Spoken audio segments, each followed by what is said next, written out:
Hi there guys, I hope you are having a good day. Now, Deontay Wilder has now threatened that he and his team are going to file a lawsuit against Tyson Fury and his camp if their third fight does not happen next.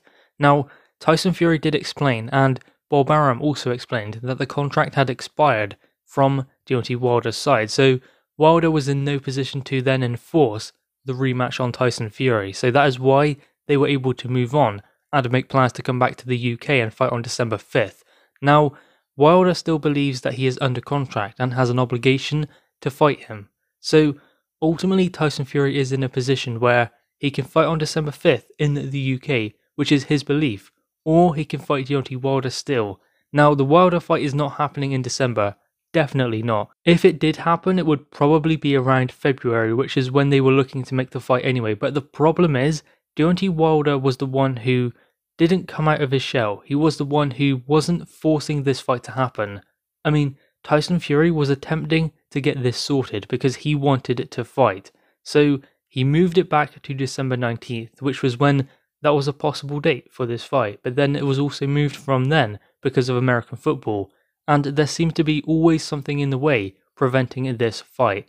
And deep down beneath it all, if the fighter wants to fight, then the fight happens. Now, I don't understand why Deontay Wilder is now coming out and saying all of this. I mean, he's come out and said all of these conspiracy theories are true about the gloves and glove tampering, water, all those type of things. The referee, he's blamed everything on things outside of his control.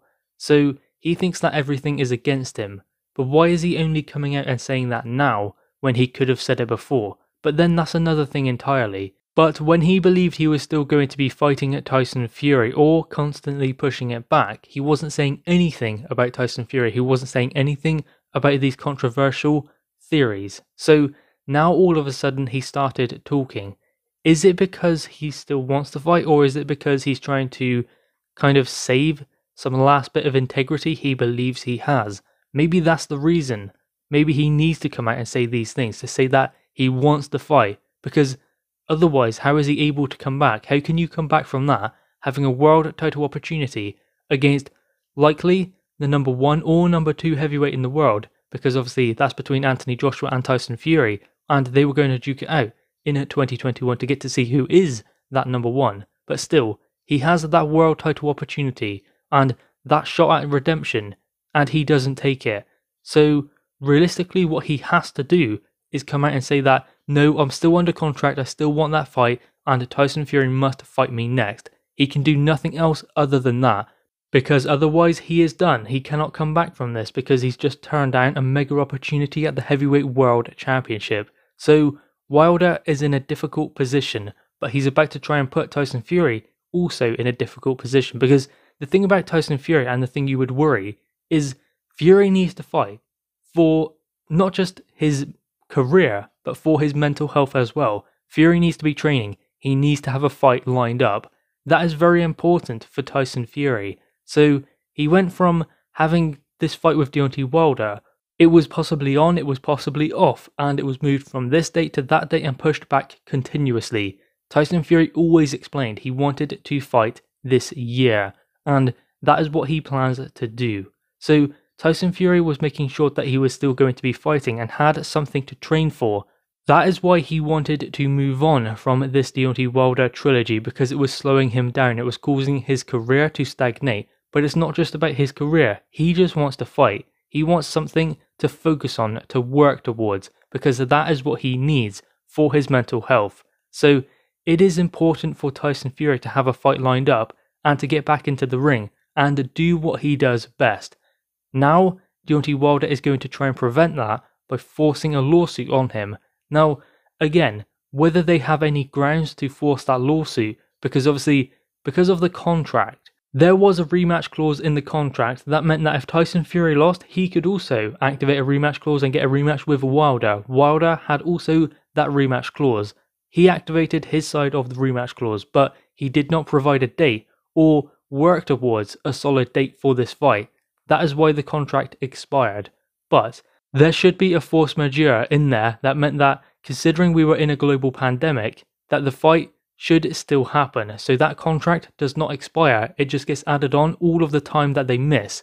So for some reason, maybe that wasn't in the contract, but that's obviously the lawsuit that Deontay Wilder will file, is that the fight could not happen because of the global pandemic, meaning the time they lost should be added on to the contract. Maybe though, that wasn't even in the contract. The small print maybe wasn't even read by his team. And one minute we are told the contract has expired, then Shelley Finkel explains the contract has not expired, but apparently lawyers have looked over that contract and they have confirmed that it has expired according to Bob Arum. So ultimately it's going back and forth and we don't really know what is going on. We know that Wilder believes he still has a chance to fight Tyson Fury, and we know that Tyson Fury believes he is moving on from Deontay Wilder. The question we have to press is, why is Deontay Wilder only talking about it now, after the contract has apparently expired and after Tyson Fury is moving on and looking to come back to the UK? Why has it taken that for Deontay Wilder to finally pipe up? And when he did pipe up, what he had to say only was damaging to his career. So ultimately you have to ask the question, why is he only talking now that the fight is off the table? Because he's been silent for so many months, and in fact I think that some of us actually felt sorry for him in some weird way, because, I mean, he'd just taken a big loss, and you want to hear him say something, you want to see what he has to say. I mean, Anthony Joshua did, Dillian Whyte did, Derek Chisora has already spoken to media and all of that, and has spoken about his loss to Alexander Usyk and brushed himself down and gotten on with it. I know that in the case of Dillian Whyte and Chisora, it wasn't their first loss, but for Anthony Joshua it was, and it was devastating, it was difficult for him, but still, he came back, he pressed the rematch, and he got back in the ring, didn't hide from anyone, he just got on with it, and won the rematch. Deontay Wilder disappeared, and he's only just come back now, when he's lost the fight with Tyson Fury, and apparently he's going to force this lawsuit on Fury to try and make sure the fight still happens, but it won't happen this year.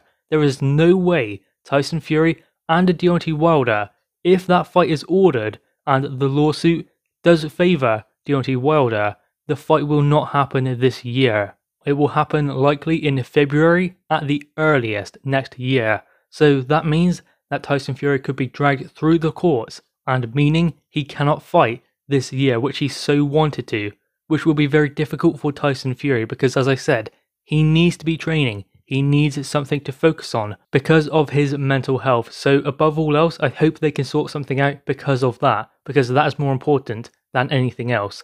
Guys, anyway, what are your thoughts on this? Make sure you leave your thoughts in the comments below, leave a thumbs up, and subscribe if you are new. Thanks guys.